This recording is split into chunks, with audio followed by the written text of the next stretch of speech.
So welcome everyone. Thanks very much for joining us. Sort of having a look at sustainability and how that's delivered in Stirling Council.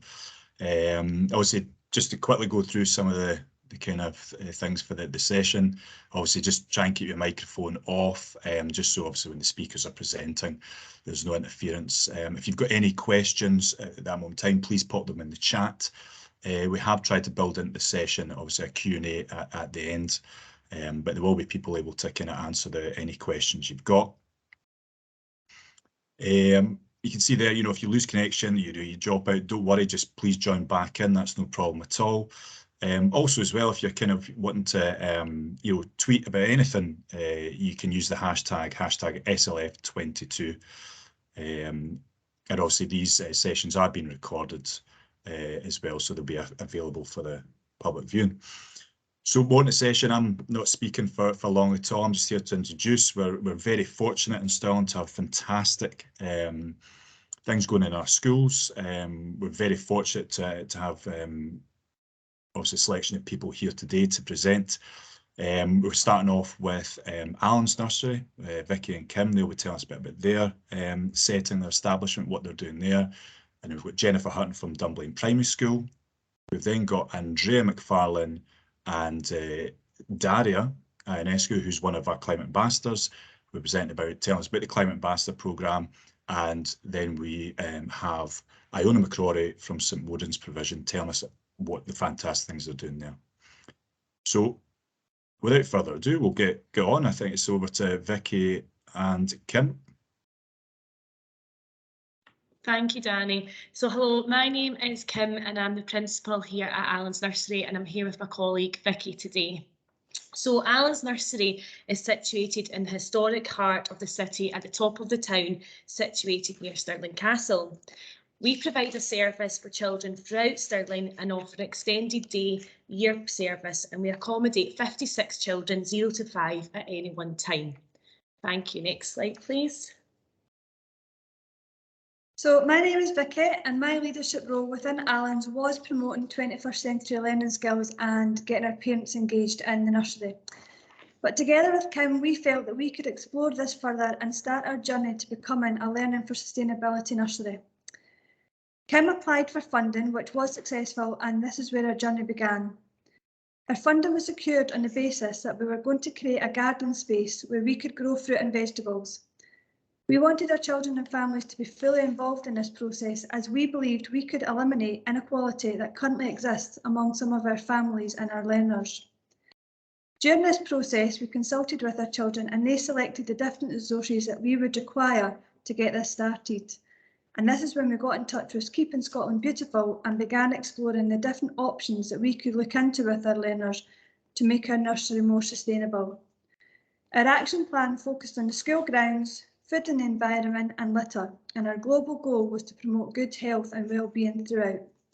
Next slide, Danny. In order to get everyone involved in this, we created our eco group. And our children were so keen on this and so passionate about being involved that they were the ones that rolled their sleeves up and began turning over our overgrown garden into the mindful space that it is today. And the parents were all amazed at their contributions. During this time, we also sent home grow bags. We wanted this learning to be embedded throughout. It wasn't something that was just happening at the nursery. So every child was given a grow bag to take home to their families that consisted of 2 packets of seeds, compost, pots and canes. We wanted our families and the local community to share with the excitement and enthusiasm of our journey. The children and families were all beginning to comment on the garden space, recognising how good it looked and that the children had took ownership of it. Our parents came in to help us have a garden clean-up day, and everyone was contributing to the success of it. We know that there is a deprivation within our learning community and many suffer social isolation. Therefore, these opportunities were intended to get everyone involved. Next slide, Danny. And that's just images of our garden before and after our transformation. Next slide. Next slide. Next slide.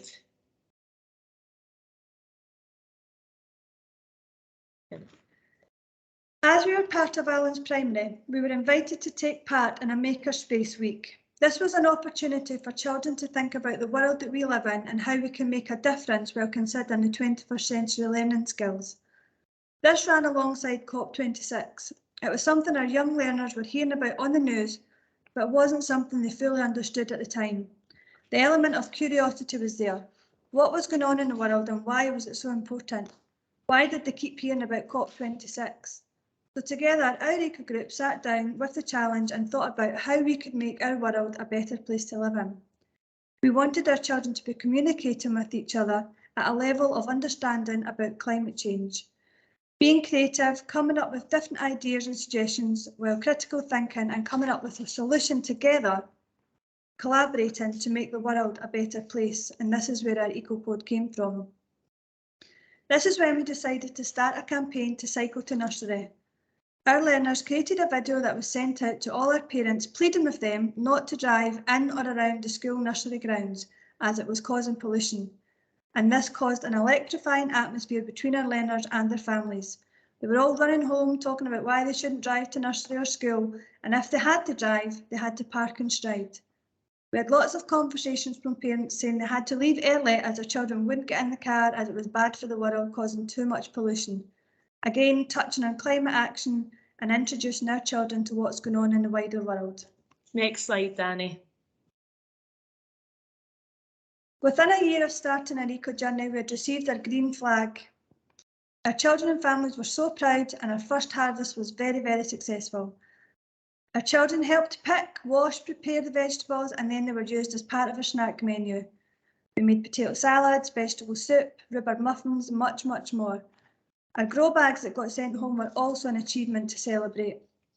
Our families were sending in photographs of their tomato plants, their runner beans, and their children were trying new vegetables that they previously wouldn't have. And this was because they were involved in the whole process.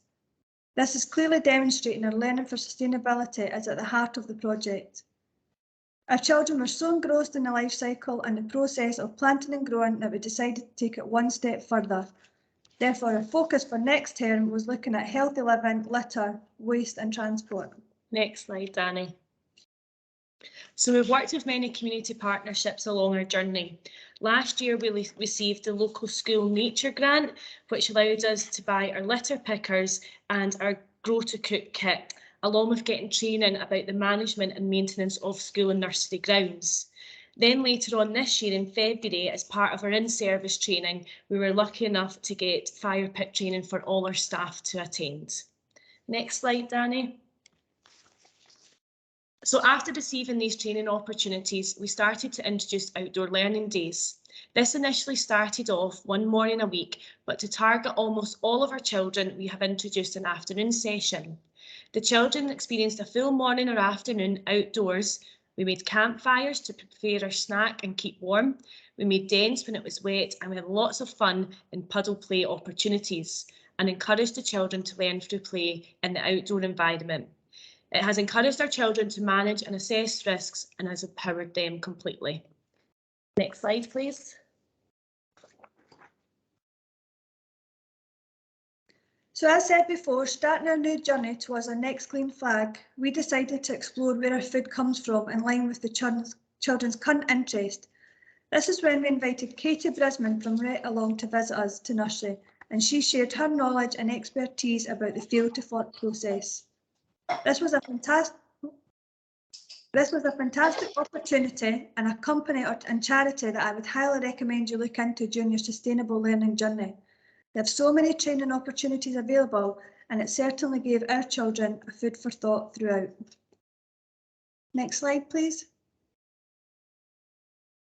We have been on our eco journey for just over a year now, and we are hopefully well on our way to achieving our next Green Flag Award.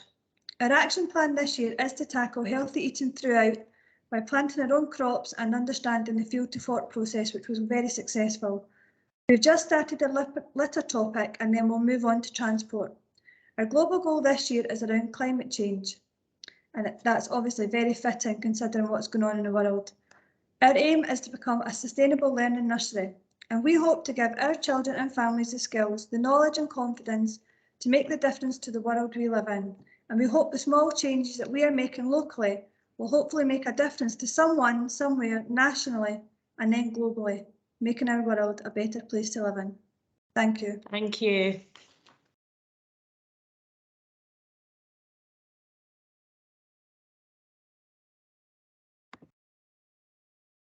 Thanks very much, guys. That was absolutely fantastic. Jennifer, are you okay to take over now?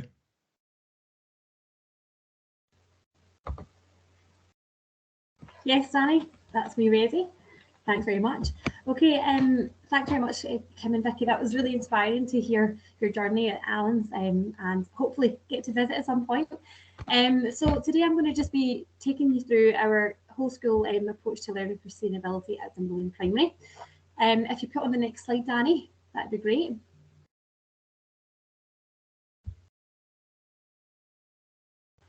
There we are. So this is a little visual here. So the previous slide, Danny, if you can go back to, yeah, that one, perfect, thank you. So I'm Jennifer, and my current role is class teacher at Stirling Primary, and I'm also project lead in learning for sustainability. So we've been on a bit of a journey. Sorry, my notifications keep going off here. We've been on a bit of a journey in terms of the school developing a whole school approach, and I just want to share this little visual because we're very much kind of at the middle of the journey. It's still evolving as we go, and today we'll share that journey with you. Now, I'm sorry, Danny, can you hear these notifications going off? Yeah. Sorry, it's just you can hear them slightly, Jennifer, but don't worry about it. It's not coming over the top. That's fine. There we are. It's just comments that are coming through, so it's coming up, but that's fine. Okay, so right at the beginning of our journey, our young people, our junior leadership team, which is pupils from primary 4 to primary 7, evaluated our LFS journey, and that was the Higgies framework, the LFS Higgies framework.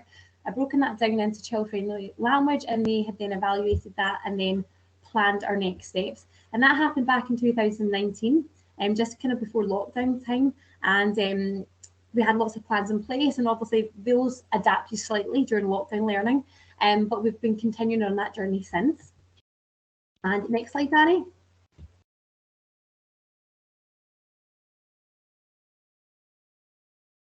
Thanks very much. So here, there's a little overview. It's a sketch note created by our primary 6 pupils, just showing our approach to LFS across the curriculum, community and campus. So within our curriculum, we've embedded the SDGs across our learning. So topics are linked to the SDGs, and outdoor learning is something that our children are engaging with on a daily basis. Learning, through nature and in nature across all subjects, literacy, numeracy and art, for example. And then for our community links, we're making a lot of links in terms of creating change within our school, but then bringing that into our community as well. And then in terms of a campus, introducing a lot of initiatives to create our campus, make it more sustainable. And this year we really focus on promoting biodiversity. And then next slide, Danny, thank you. Okay, and then this here is a little model of the SDGs. So if you're not familiar with the SDGs, they are 17 global goals, which are a framework for creating a better world. And as you can see, the different layers here. Now, the bottom layer being the biosphere, being integral to reaching the other goals on top, and as you see, the other layers. And that's why education is so important, that we are really providing our children with the opportunity to really take action within this climate and biodiversity crisis. And it's so important that we're engaging with these global goals and taking action. So we are using these as a framework across our learning. Next slide, Danny. Thank you. And this is a picture here of Chennai in India, and this is actually last year when there was flooding there. And we've got a partner school in Chennai, and they sent us footage and pictures, which we shared with the children. Now, in terms of the global goals, I just want you to have a think about which global goals link to the picture you see right now. In terms of what I'm looking at, I'm thinking climate action, because we've got floods here, and obviously with climate change, that is resulting in increased flooding around the world. And also then clean water and sanitation, because with flooding, then the access to clean water and sanitation becomes more difficult. And then also then thinking about good health and well-being as well. So health and well-being can then be affected by obviously the fact we've not got clean water and sanitation. So if you actually look at the global goals, you could link all of these to this picture, and that just shows how interconnected these issues are. Okay, next slide, Danny. Thanks very much. So again, like I say, we're using SDGs as our framework for learning. So they provide a context and purpose for our children's learning, and they empower our learners, which is so important in terms of the climate and biodiversity crisis. Children can experience equal anxiety, and it's so important they are feeling empowered and feeling that they can take action. And again, the global goals show just how interconnected global issues are. Next slide, Danny. Thanks very much. There we are. So as you can see, the SDGs are now embedded across our curriculum. So I started that process within my own class in 2018, and now across the school, our topics are all linked to the SDGs and learning as well across the school, not just within topics, but within other curriculum areas as well. Next slide, Danny. Thank you. And then that's just an example of how our planning is now done with the SDGs kind of at the heart of what we're doing. Next slide. Thank you. And I'm just showing this report here, which is a great report in terms of IDL and interdisciplinary learning. So with how complex the different global issues are, it's really important our children can make links across different curriculum areas with their skills and knowledge. So this is a really good report in terms of what good quality IDL looks like, and we're really trying to embed that within our learning context now as well across the school. Next slide. Thank you. And that just gives you a little snapshot of things going across, or what LFS is looking like across our campus. So we've got our sustainability squad that are leading projects on different actions for the SDGs. We've got our pollinator patches to develop biodiversity. We're reducing our waste. We've got our pre-loved uniforms that we've been using, that we've kind of introduced the last couple of years. And now what our big step is making more ethical and equitable choices when purchasing resources. So recently we were given some funding for books, and rather than using your usual kind of Amazon orders, that kind of thing, we actually use a book company that was pre-loved, and we got a lot of lovely pre-loved books. So we're thinking more ethically in terms of purchasing our resources, and that's a big important part for us now. And next slide, Danny. Okay, and then again, another little snapshot of things going on across the campus. So our sustainability squads are taking action on reducing our energy use, promoting biodiversity, as well as reducing waste as well. And that's a little snapshot there. Next slide.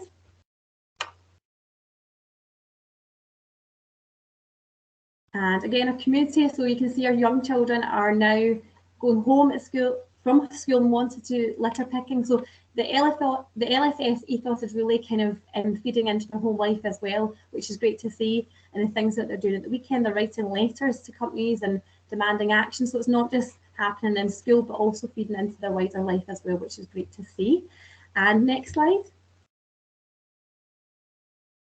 Thank you. And again, now making the kind of local to global connection. So taking action in our local community, but then also working with our partner school in Chennai. And last year we worked together on gender equality. So it's not just it's having that kind of local and global connections where we're now taking action together, and that's really been lovely to see, and for the children, really empowering for them to take part in that.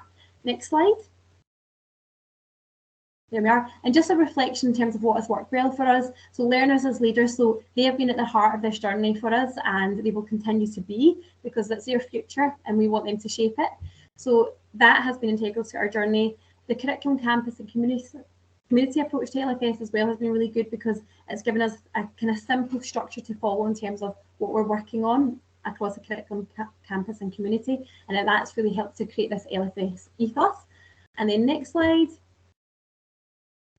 Final slide it should be, and that's it here. So again, this term I've been working again with the junior leadership team, and again we've evaluated our LFS journey again at the beginning of this year, so you can see the aspects we've been doing well in, and now what they're looking for us to do is create a future, a kind of approach to LFS for our future. What will that vision look like for our school going forward in the future? And we're hoping as well this year to really develop our global citizenship as well this year.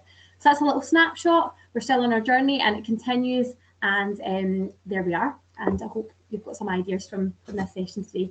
Thanks very much, everyone. Thanks so much for that, Jennifer. That was amazing. Thank you, as always. So Andrea, Daria, I'll hand over to you guys now to talk about the kind of climate ambassadors. Hi, we're just having a little bit of a technical glitch with getting our camera to work. Oh, I think that's it now. So, hi everyone. I'm Andrea. I'm Daria. And I'm a youth worker for Stirling Council, and it's my privilege and joy to support the climate ambassadors from Stirling. Our aim, very simply, for the Climate Ambassador programme was to bring young people together from all the high schools across Stirling, enable them to work together, take leadership roles within their schools, and how we as staff wanted to do that was we were very clear from the outset that we wanted to create and to protect a space for young people to come together, initially in nature. You'll hear a wee bit more about that in a minute, to have fun together, to discover shared interests and passions, gifts, issues that they want to tackle, importantly to connect, to become friends, and then to mobilise themselves on the issues that were important to them. So last October and November, we brought together 14 young people from 5 of the high schools across Stirling for a residential over 2 weekends. Danny, you can move that on. I'll let you just gauge when to move on. And we canoed, we climbed trees together, we walked, we did some eco tie-dyeing, we planted trees, we had the most amazing campfire conversations and songs and lots of marshmallows, and it was just a really rich experience bringing the young people together so that they could bond and make friends and connect together. So from that, we carried on having some meetings. They were it was really quite tricky with some prelims, but we did manage to meet together. We identified the group's priorities, and we matched them to other young people's priorities across with the Scottish Climate Declaration. We reviewed the council's plans just to see where we're all aligned, and we've been going forward from there. So yeah, these are some of the priorities that we've identified, and Daria's going to speak on a couple of them. Yeah, just now, Daria, can you take that forward? Thank you so much, Andrea. So our ambition as climate ambassadors is mainly focused on getting even more people involved and active and connecting with all the schools so we can make a difference at a bigger level. This includes our desire to give everyone a voice and a platform to speak and bring their ideas to life as a community, not just as individuals. Our main objective this year is bringing a sustainable approach to prom wear, where people can donate their pre-loved garments, from suits to dresses, shoes and accessories, so we can give them a new home. We aim to partner up with a number of different businesses across Stirling so we can alter, remodel and fix the beautiful donations we'll be getting. So people that will be attending prom this year can get a new fun experience with their prom wear, as well as make it more affordable. We believe this project will encourage young people to make environmentally friendly choices when it comes to fashion, as well as let people be creative. Another focus this year is recycling. All of the schools across Stirling Council have agreed that we should reduce our single-use plastics as well as recycle more, which is an initiative that could be worked upon together so we can take inspiration from one another and learn together. And this can become a positive habit for people at home as well as in schools, which can easily be continued and improve them as time goes by. Although it may feel a bit difficult for us young people to feel listened to, the Climate Ambassadors Programme have given us the opportunity and platform to challenge the systems in place while meeting like-minded people and making lifetime connections from different schools. I believe the continuous efforts from the amazing pupils will be valued for years to come as a reminder that there is a lot we can do as communities. I hope that this year's work will motivate younger people to get more involved and make changes, leaving a lasting legacy behind. Thank you so much. Thank you. So we A wee while back, we did share, Dan, if you can move it on to the next slide, please. We came up with a statement round about our ways of working, which identifies us as the climate ambassadors, and we can invite people who want to work with us in these ways into our conversations. So we've got the 10 C's. So Stirling's climate ambassadors, we are young people building a community of action by being collaborative, curious, connected, creative, critical thinkers with strong communication skills, courageous, compassionate, and committed. So this year, in addition to, we've already had a residential. Last year we had 5 schools represented. This year we've got the full house. We've got all the 7 schools in Stirling represented. We've got 25 young people, and it is really exciting. We're going to be meeting on Friday afternoons, just an informal drop-in to take forward projects that we want to work on, and then we've got lots of other events as well. So Daria's already mentioned the fast fashion project.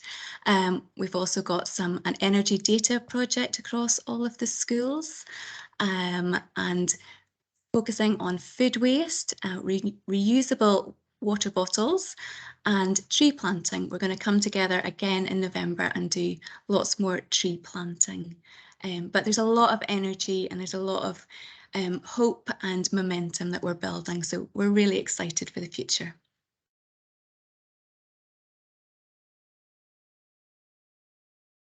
Yeah. We'll also be trying to focus on getting more people involved with climate justice. For example, on Friday, I'm going to a protest in Edinburgh in front of the city chambers, and we can try get maybe groups of us to go along, maybe get Andrea and Danny to come with us, be part of the whole action. But it'll be wonderful if we could honestly get people moving as well, not just in Stirling, but across the whole of Scotland. And yeah, work with schools maybe outside of the council as well. I mean, we're ambitious. We're quite ambitious as young pupils in this program. I think that's wonderful from us. Danny, how's that for timing? That was perfection, absolute perfection. That was absolutely brilliant. And Daria, I know obviously, giving up your time as well. I know you're busy, but that was brilliant and you came across absolutely superb there. So thank you very much. Absolutely perfect. Much for your time. So Iona, we'll pass on to you now. That was great. Hiya, I just take my timer. I watch anything. Okay. Hi, I'm Iona McCroary from St Maudens Autism Provision. We are the Stirling Secondary Autism Provision, at present the only one just now that caters for all autistic learners across Stirling Council, both rural and city. Next slide please, Danny. For us, we've used learning for sustainability really as a way to engage with our learners in the natural and cultural built world. On our playground, we've managed to develop a tiny farm. Now, in the farm now, we don't have any animals.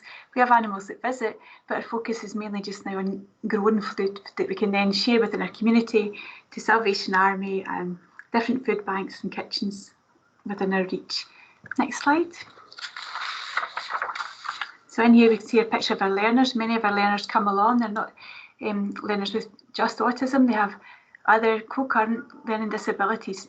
So really for us, it's looking through an additional support needs lens. How can we engage our young people in the world around them and make it meaningful and purposeful in what they're achieving?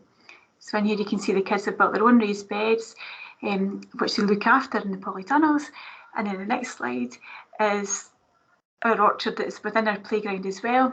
Again, the kids are learning here about food waste. We're thinking about composting for the apples that fall off that we can't retrieve, and the other ones that we can then again share in the food banks. Next slide. This year we've been very lucky because we've applied for an Education Scotland grant to try and develop our farming skills a wee bit further. So we're going to be working with Rhett and Katie Brisbane, using the money for this session to train our staff up to really expand that farm, looking at it again to find out different themes that matter to our learners, but also create a confidence and ownership within our own school grounds. Next slide, please.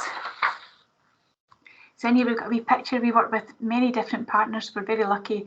We've had the conservation volunteers come along and work with us. We've got Ali Kush, who you'll see later on in one of our slides, for the National Park. Because what we try to do is connect everything. Learning for sustainability is a golden thread that runs throughout our curriculum from every area, from maths right through to physical education. Next slide, please. And here we try to make it also that we tandem up our learning and to get an achievement for young people. So we look at wider achievement awards and we look at how we can not only build skills in our young people and capacity, but also how we can move through different award systems such as the John Muir Award.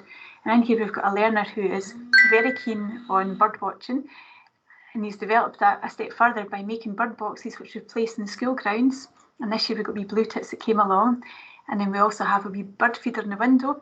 So for that learner, he can see the whole process there. He can see where they're in the community, he can look at it in the classroom window, and he ties it right back. So for a young person with additional support needs, that's a really visual learning experience for him that he can carry on. Next slide, please. And in here we've got examples of our young people who've gained their John Muir Award. This learner here come all the way through school, worked on all the different levels, and then achieved his Conserver Award, which is a massive achievement for any young person, but for this young person in particular who has sensory processing different barriers that he faces, to achieve that through being able to work in the outdoors was amazing. The other learner here's got a wee hedgehog that we have in the farm. He's built his own wee hedgehog house. So again, it's just making it meaningful and keeping our provision somewhere where the kids can relate all their learning to. Next slide. This is us up at Calendar Landscapes working with Ali Kush, and Julie from Forth Rivers was there as well. And what we're doing here is we're looking at the flooding in Calendar, and the kids learnt about how they could build up the brash banks on the side of the river so that they could reduce the flooding. Again, this tied back into their classroom learning for their geography. It tied back into their wider achievement for the John Muir Award for the Conserver. And it also gave them something on their doorstep that they could revisit and see if it had worked. Keeping things visual for us is really something that's pinnacle to how we learn. Next slide, please. Also within the autism provision, we focus on nurture principles. We use our learning for sustainability to promote nurture, because where we say nature is where nurture grows. When young people are out, the relationships that they develop with their peers and their adults supporting them is phenomenal. And we've seen that not only on the beach, we've seen it in the winter, and again on our doorstep when we're walking along the river at the Forth. It's just creating a safe place. It doesn't have to be in your classroom, it can be anywhere where you can learn comfortably. Next slide, please. We've also, again, we keep talking about our community, making sure that we involve as many of our community in our learning as possible. We've developed this year First on Onagin, which is a scout troop, and our name comes from the Gaelic for Scouts, and it's based on the badge that one of the learners designed for their neckerchief. So their necky and their badge is the only one like it in Britain, or probably the world actually, designed by them for them. And again, tying Scouts into community learning for sustainability. The wider achievement aspect, they're getting badges in Scouts, they're getting learning in the classroom, it all just wraps around each other. Next slide, please.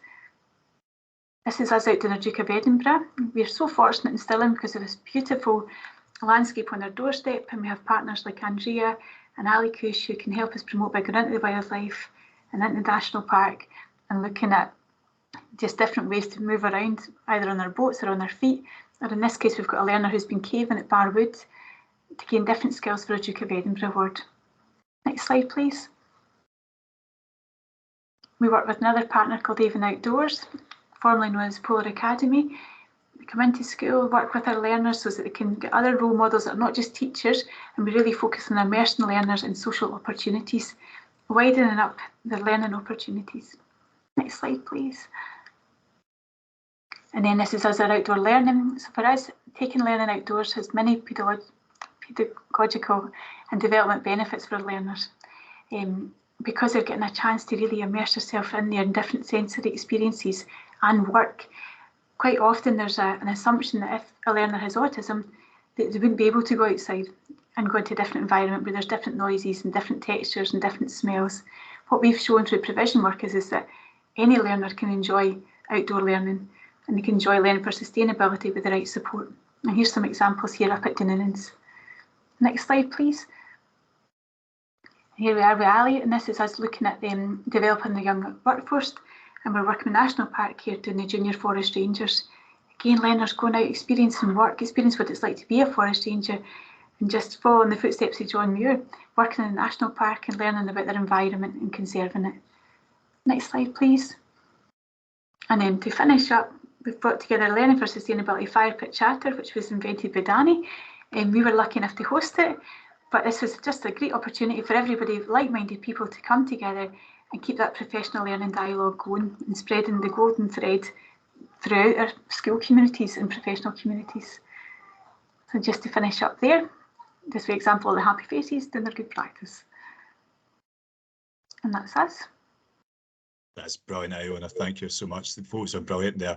And just to clarify, I don't think it was me. I can't take credit for that fire pit chat. I'm pretty sure it was a group thing. I think it pretty much Andrea kind of came up with it. So Dan's Angels, was it? was that? That's as well. So that's great. Thanks. What I'm going to do is just stop sharing just now. There we are. I don't know what we kind of built into the kind of the session for a kind of question and answers. You know, if you've got any kind of questions you want to ask any of the kind of presenters, you know, please feel free to you know, come off your mic and ask away. As long as the questions aren't directed at myself, that's absolutely fine.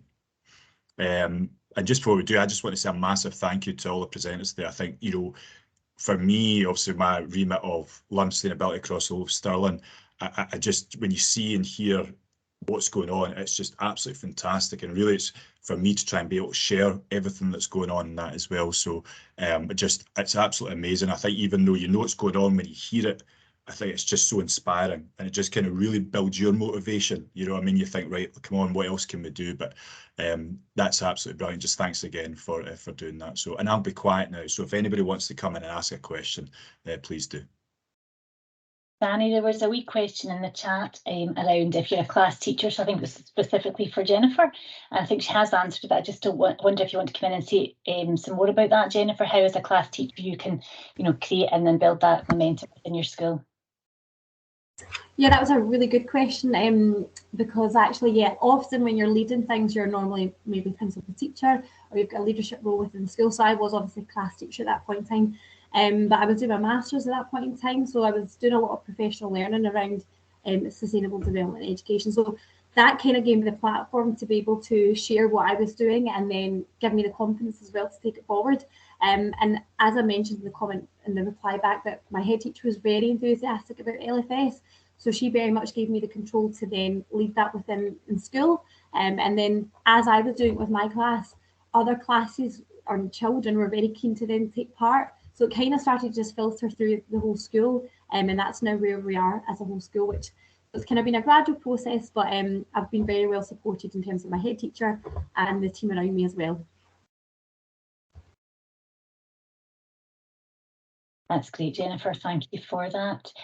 Danny, I wondered if you maybe want to share a wee bit of the sense of where you're going, and people might have a think about some kind of questions that they have and pop them in the chat. A sense of maybe where things are going from strength to strength now in Stirling, building on this fantastic practice that we've heard about this afternoon. No, absolutely. I suppose when I first came into post, it was, you know, so the LFS awards were coming through as well, and of course, you know, we had, I think, you know, a kind of a massive kind of amount of establishments that entered into that, and you know, we had a number that were very successful. So I kind of feel where we're going is, you know, it's now coming through the great work that's been done by, you know, many different establishments, and it's trying to kind of get those people together to share their kind of stories, to share that good practice and whatnot as well. So therefore, you know, people hearing what was going on today, all you want is for people to go, oh, that's brilliant, and then for that collaboration to maybe start as well. And you know, and that's what was good about the, you know, the fire pit chat, I suppose, as well. You know, kind of Vicky came along to that as well, and of course, you know, myself as well, I had no idea that Alan's actually had that wonderful outdoor space. And, you know, that's the thing as well, it's raising that kind of awareness that what's going on. You know, we've got the wonderful work Dunblane Primary Jennifer's doing, and I think that's a real key thing that Jennifer said there as well. Sometimes as a teacher, it can be really difficult if it's just you trying to drive. But I think, you know, Jennifer had these wonderful creative ideas that her school SLT really bought into and helped support for her to go forward as well. You know, and again, so us going forward, it's really kind of making those connections in terms of, you know, we've got our climate ambassadors, which are secondary, you know, using our partnerships within Stirling to help them kind of drive forward, but also as well, you'll see one of the things there as well about primaries as well, because it's not just about that top bottom from secondaries, you know, going down to primaries, going down. It's actually what we can all learn from each other, you know, what the young people, and, you know, when you hear young people talking about learning sustainability, sometimes you're just so in complete awe of what they're saying. So for that's me for my thing, is like, you know, so many schools, establishments are doing such wonderful things. And I think that's where I kind of hopefully try and come in, is trying to get that shared across our kind of authority, but also beyond that. And I think, you know, it was people were talking about, like, and Daria mentioned it, was actually connecting with other young people and whatnot across, out with your authority, and, you know, beyond that as well. So I don't know if I've made sense there, and I've kind of garbled on there, but certainly that's, you know, really for me, there's no real, and maybe this is where I'm pretty poor, there's no real kind of like this strategy we've got written down and, you know, this is in stone where we must go. It's happening, I feel, within Stirling quite organically, and people are really kind of starting to take this forward, and you can see here already what's happening. So, and I think it's just a case of getting in touch and maybe having other events like the chat, getting people together as well. I know Jennifer did offer to host the next one. Don't think I've forgotten, Jennifer. That's great, Danny. And I know we've got Ali on the line, because everyone talks about the partnerships that have been created, and Ali said it's the highlight of our week.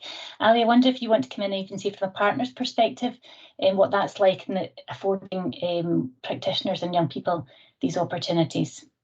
Oh, of course, it is an absolute highlight, because, you know, the park is there for everybody, but if we can't get support for the teachers and empower them to come out and use the park, or even remotely, you know, for them to use the park as a remote resource, and if they can't visit, you know, it's so important, because, you know, it's young people's national park for the future. They are going to be the future, whether they're going to be working there, visiting there, you know, hopefully they'll have a connection to it. So to be able to support them through our ranger service or through our other programs, it's just really, really vital, particularly for, you know, some of the Stirling schools are either in the national park or just on the outside. So absolutely, just get in touch if we can be of any help at all. Great, thanks, Ali. Conscious that the time's about to run away from us, and thanks for popping that in. Folks, this has been a really inspiring session. I hope you've managed to kind of grab some of the comments and things in the chat, just to see how much people have benefited from this session, and if, no doubt, you'll be able to pop your contact details in and people can connect with you after this session. But I suppose on behalf of Education Scotland, and a huge thanks from us to you and to the practitioners on the call who've shared their time, their expertise, their knowledge, and yourself, Daria, too, as a young person speaking to practitioners who want to help make a difference for you and the generations to come. So huge thank you from us to you, and I hope that's been a good session, and that the rest of the Scottish Learning Festival goes well for folks too.